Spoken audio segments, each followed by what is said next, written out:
Et voilà, il est arrivé, l'Alpha 7C de Sony, en test pour le week-end.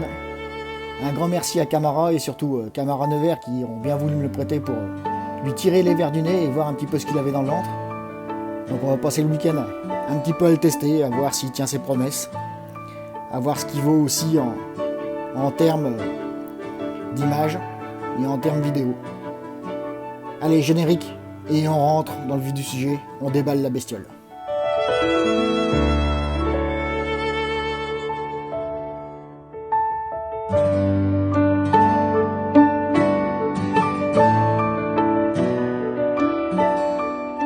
Alors j'ai eu la chance, comme on a pu le voir en introduction, d'avoir pour le week-end l'Alpha 7C en test.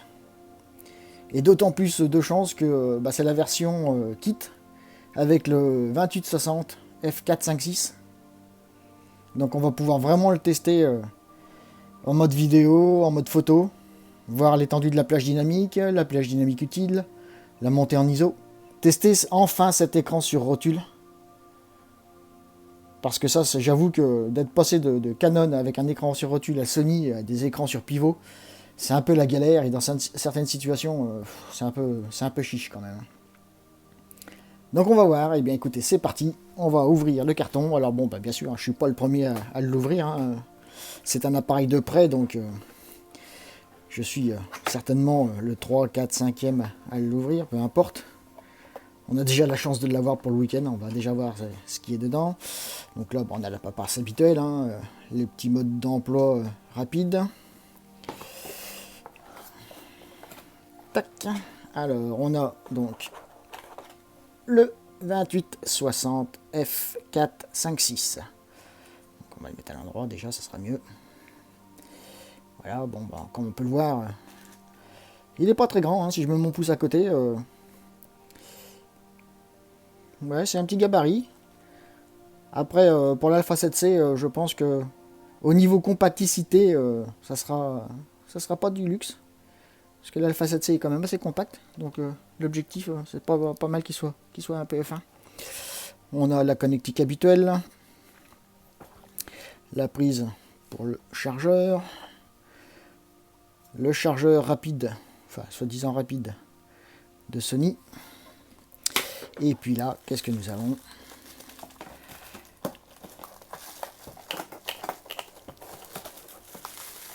Nous avons l'Alpha 7C dans toute sa splendeur. Hop. Tac. Et voilà, l'Alpha 7C vue de face. Vue de haut. La molette de correction d'exposition. La molette de fonction. La molette d'enregistrement vidéo. Le bouton de prise de vue et le bouton on-off. Ensuite, la trappe, enfin les trappes pour carte mémoire et autres. À l'arrière, l'écran. Donc on voit bien qu'il est monté sur rotule.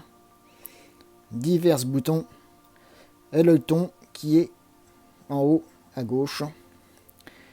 Là par contre, je suis pas persuadé du truc, je suis pas convaincu par l'aisance d'utilisation du système. Mais bon, c'est vrai qu'en vidéo, on va être plus en live view qu'autre chose, donc ça va être un peu autre chose. Et puis, de ce côté-ci, il n'y a rien du tout. En dessous, la trappe à batterie. Alors, au niveau des connecteurs et support carte mémoire, on voit qu'on a un mini HDMI, on voit qu'on a un USB-C, le port carte SD, une prise de micro.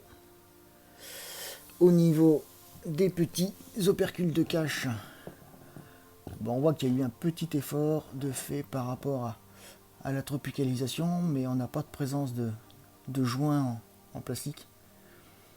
Donc il faudra rester méfiant quant à l'humidité et potentiellement une petite bruine ou une petite pluie présente. À ce niveau-là, il faudra quand même prendre soin de garder l'appareil photo au sec. Alors, pour le test, on va prendre ce type de carte mémoire là.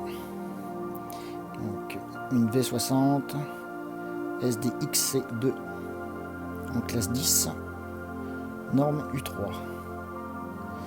Donc je pense que pour la vidéo ça suffira largement. Donc la carte mémoire s'oriente comme ceci. Il y a un détrompeur, on enfonce jusqu'au clic, on ferme et on verrouille la trappe. Tout bête, tout bête. Voilà.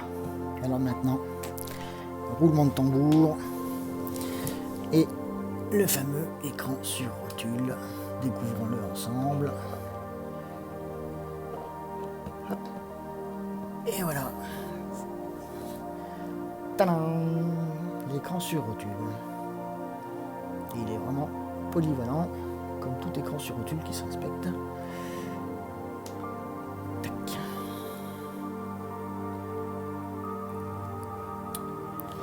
Donc voilà.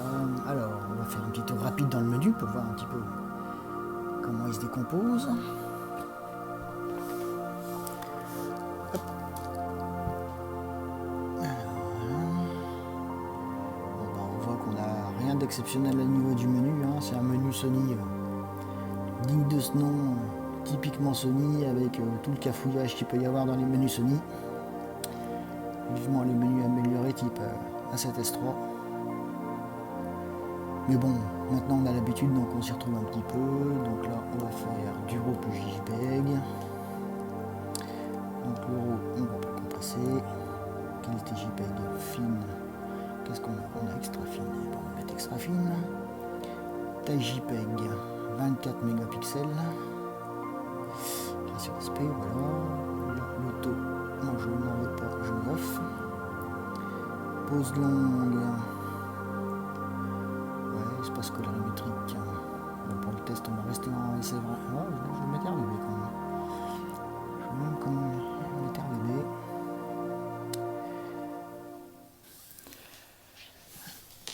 Donc là, on continue le paramétrage rapide.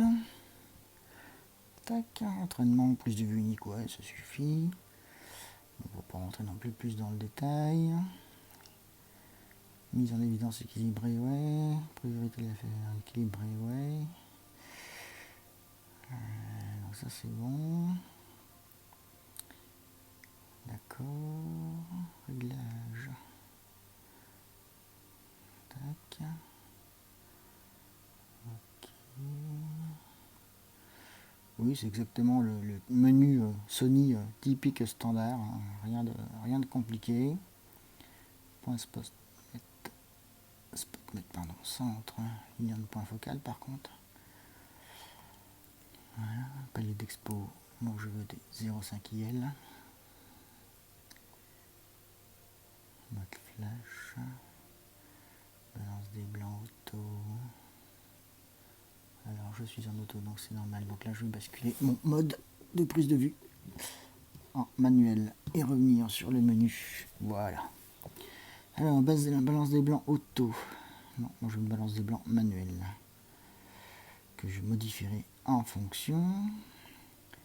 On va mettre 5300 Kelvin, voilà. On va forcer la balance des blancs au niveau des blancs. Voilà. Optimisation dynamique DR auto, ouais. Voilà, ok, on revient en arrière. Hop. Tac. Loupe de mise au point. Bon, je suis pas sûr qu'on va en avoir besoin, que nous allons en avoir besoin. Je suis pas sûr que nous allons en avoir besoin, donc je ne vais pas insister. Donc là, par contre, je vais quand même peut-être. Donc, on revient sur là. Ça qu'au départ, on sait jamais, on va peut-être essayer. Non. Voilà. 5,9, ok. Assistance mise au point, oui. D'accord. Alors là maintenant pour les fichiers vidéo, on va faire de la 4K, tant qu'à faire. Hein. On a 25 images par seconde à 100 mégapixels de débit. Voilà. Ici. Ouais, ok. Donc menu, on revient. Ok. Radio. Affichage des niveaux. Réduction du bruit, oui. Réglage marqueur, ok, c'est bon. Prise de vue silencieuse, ouais, je vais mettre oui, parce que moi j'aime bien les prises de vue silencieuses. Hein. On a un DSLR, donc c'est pour faire du silencieux, donc on fait du silencieux. Pour l'instant, on n'a pas besoin de l'obturateur mécanique et de ses caractéristiques. Test du shot il est activé, tout ça c'est bon, c'est bon. Déclenchement sans jeu objectif, donc non, par contre là, sans carte mémoire non plus, désactivé. Le zoom. Bon, je veux pas tout non plus. Par contre, réglage des bras, moi j'aime bien les réglages des bras on. Voilà, donc on va mettre à 80%. On modifiera après s'il faut. Le quadrillage, moi j'aime bien le quadrillage aussi, ça aide. Guide paramètres d'exposition, on va mettre on. Affichage de la view, tac tac tac. D'accord, bon, on va pas tout modifier les réglages des touches perso, ça sert à rien, surtout pour une semaine, surtout pour un week-end. Tac. Ok. Bon, ça c'est pareil, j'en ai pas besoin pour l'instant, voilà. Température couleur, ok. Affichage, non, je vais du élevé, hein, on le teste, donc on veut voir ce que ça donne en mode élevé. On met 5 minutes. D'accord. On monte tactile on. Connexion USB auto, tout ça. D'accord. Formater, on va formater la carte. Alors, je vous rappelle que c'est une 256 Go. Donc, on va voir le temps de formatage de la carte. Ça va, c'est correct. C'est un temps de formatage tout à fait correct. Ensemble du fichier, version réglage. Et bien voilà. Et bien maintenant on a fait un pré-réglage de l'appareil photo. Donc là on voit un petit peu ce que ça donne au niveau, je vais prendre un petit peu de recul, au niveau de l'écran. Donc là on a la vue en live view. On verra plus tard ce que ça va donner demain ou après-demain au niveau de test sur le terrain. Bon bah écoutez, bah maintenant on va mettre en place la charte colorimétrique, mettre en place les lampes blanches, et puis on va le faire travailler en ISO, et puis le faire travailler en plage dynamique. Allez hop, on sort le matos, et on fait un peu de technique. Alors, nous avons compilé les tests de la plage dynamique dans un tableau, comme on peut le voir. Et la conclusion s'impose d'elle-même. Hein. J'ai surligné les zones de la plage dynamique utile de notre A7C. Donc on peut voir que les zones de plage dynamique utile sont de moins 2 IL à plus 1 IL. Ce qui nous fait une plage dynamique utile de 4 IL. Pour une plage dynamique totale de 11 IL. On peut peut-être chipoter un petit peu parce qu'on peut voir qu'à moins 8 IL, sachant qu'on a encore des données à moins 7 IL, on peut supposer qu'à moins 8 on a encore des données, mais bon, 0,6% de rouge, de vert ou de bleu à moins 7 IL, on imagine qu'à moins 8 IL, de toute manière ça sera pire, hein, donc ça sert à rien d'étendre les données à moins 8 IL. Là, si on analyse le tableau de manière un peu plus approfondie, on peut voir qu'à une exposition de 0 IL, on a 61,6% de rouge, 62,4% de rouge et 62,8% de rouge sur du gris à 18%. Donc normalement, si on se réfère à notre vidéo sur justement la méthodologie de calcul de la plage dynamique de nos appareils photo, on se rend bien compte qu'on est loin des 50% de rouge, 50% de vert, 50% de bleu. À ce niveau-là, on a une petite déviance. Rien de bien méchant, mais suffisamment important pour que on se rende compte que notre A7C, au final, à plus un IL, il est au bout de ses capacités de travail. Ce qui nous donne donc une plage dynamique utile de l'appareil photo réel de moins 1 IL, 0 IL, plus 1 IL, donc une plage dynamique utile de moins 1 à plus 1, soit 3 IL. Ensuite, pour ce qui est de la capacité à monter en ISO, comme on peut voir sur cette courbe, Notre A7C a lui aussi maintenant, comme beaucoup d'appareils photo, une courbe de montée en ISO en double IL. Hein. On peut voir d'ailleurs que de 100 à 800 ISO, on a une première montée qui est très légère mais qui est quand même là. Hein. Et ensuite, de 1600 ISO à 25600 ISO, là on a vraiment une belle courbe croissante, puisqu'on passe d'environ 15% de bruit à 1600 ISO à plus de 35% de bruit à 25600 ISO. Hein. D'ailleurs, comme je le marque sur le graphique, 35% de bruit, c'est vraiment la limite haute de gestion du bruit pour ce qui est photo. Pour ce qui est vidéo, c'est un petit peu différent, comme on peut le voir, comme on pourra le voir sur les vidéos de démonstration, notamment à très faible luminosité. Donc là, on peut dire que la première plage d'ISO utilisable, c'est de 100 à 800 ISO, où on est bien inférieur à 20% de bruit, hein, donc c'est un très bon résultat. Ensuite, la deuxième plage, on a une zone où de 800 à 1600 ISO, on ne sait pas trop sur quel pied danser. Par contre, de 1600 ISO à 25600 ISO, là le bruit n'est que présent et progresse constamment. Au-delà de 25600 ISO, là c'est jackpot, hein, on est à 65% de bruit environ, donc là c'est même pas la peine d'espérer exploiter des photos, voire même des vidéos, le bruit sera énormément présent, il va falloir passer un temps phénoménal pour corriger ce bruit. Hein. Ici vous avez l'exemple des photos dont je me suis servi pour calculer le niveau de bruit, hein, donc de 100 à 51 200 ISO. Bon les photos parlent d'elles-mêmes, hein, elles retranscrivent exactement ce qu'on voit sur la courbe juste avant. Aucune surprise à ce niveau-là. Je vous laisse découvrir ces photos et en tirer les conclusions que bon vous semble.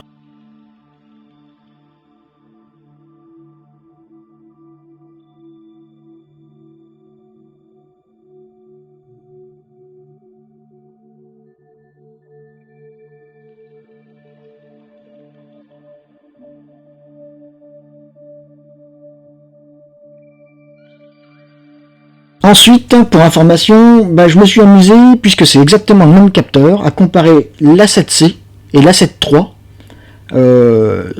même si technologiquement parlant les appareils photo en question ont 18-24 mois d'écart. On se rend compte que la capacité à monter en ISO est très différente d'un appareil photo à l'autre, malgré qu'elle soit très similaire quand même. Hein. Si on regarde un petit peu les courbes, on peut voir à faible luminosité, on a l'A7C qui sera meilleur, puisque la courbe est en dessous de l'A7 III. Par contre, à forte luminosité, donc à des ISO faibles, l'A7 III, lui, sera meilleur. Ceci peut s'expliquer par le fait que l'A7C est plus un appareil photo dédié à la publication sur les réseaux sociaux, donc principalement pour un usage en studio, où on aura un apport d'éclairage artificiel, donc une meilleure gestion des forts ISO.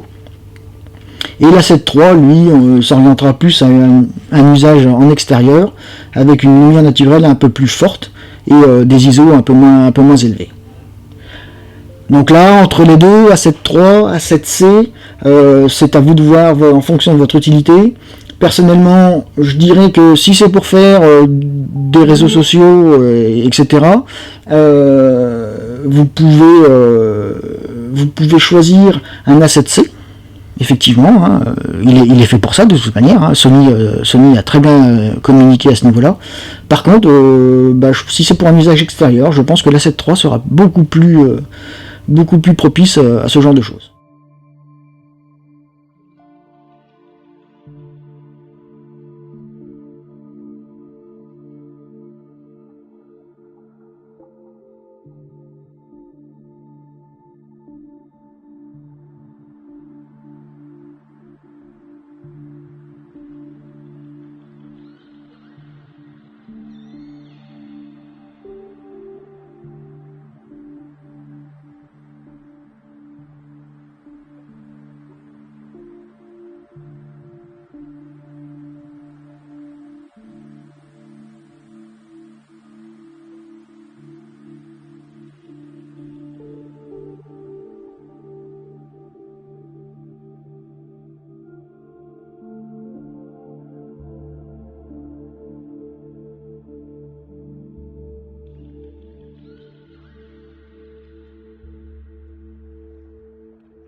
C'est vachement mignon, hein.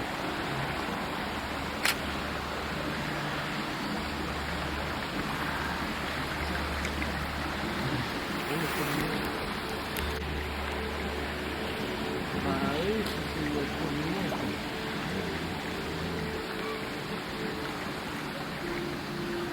C'est comme ça? Comment quoi? Oula!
Ah ouais, bah Jérôme, il a vraiment. Ah bah oui, hein. Il me Maurice? Ah oui, c'est évidemment. Ah non. C'est la tête de la gueule, là, Blavi.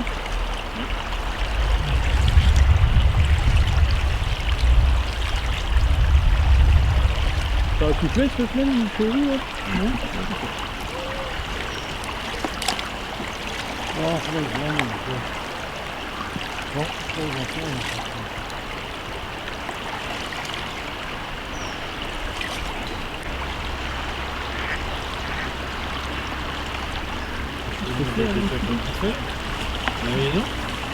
Hum?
On va tester l'objectif le 28-60, voir un petit peu ce qu'il a dans le ventre et ce qu'il apporte à l'appareil photo. Donc, si on se met de profil, voilà, on a donc le 28-60, donc comme vous pouvez le voir, hein, je remets mon pouce à côté. Vous voyez, c'est vraiment pas gros comme objectif. Hein. Encombrement minimum, efficacité maximum, 28-60. Ça permet de faire de la vidéo de vlog, du contenu YouTube sans problème. Ensuite, face arrière. Voilà un petit peu à quoi il faut s'attendre.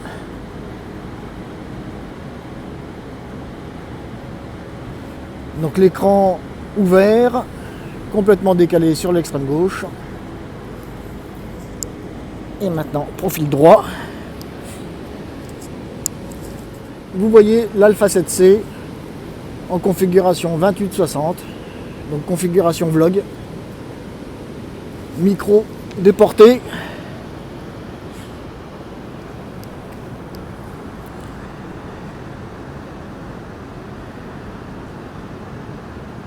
Voilà l'encombrement de l'Alpha 7C à ce moment-là.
Alors, pour en revenir donc à la conclusion de nos tests de l'A7C, je tiens à préciser une chose, c'est que toutes les photos que vous avez vues ou toutes les vidéos que vous avez vues n'ont jamais été retouchées à aucun moment. Toutes les vidéos ont été faites à main levée, même celles que vous êtes en train de voir à l'heure actuelle. Hein. Je tiens l'appareil photo dans mes mains, donc c'est pour vraiment tester le steady shoot, ou autrement dit le stabilisateur optique. Là, le 28-60, lui, n'est pas stabilisé, hein, donc ça sera uniquement la stabilisation du capteur qui va faire le travail.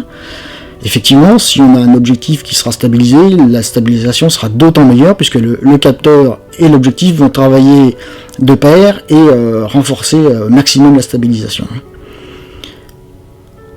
Les photos, les vidéos, comme je vous l'ai dit, n'ont pas été traitées, retouchées sous aucun logiciel que ce soit, c'est du brut.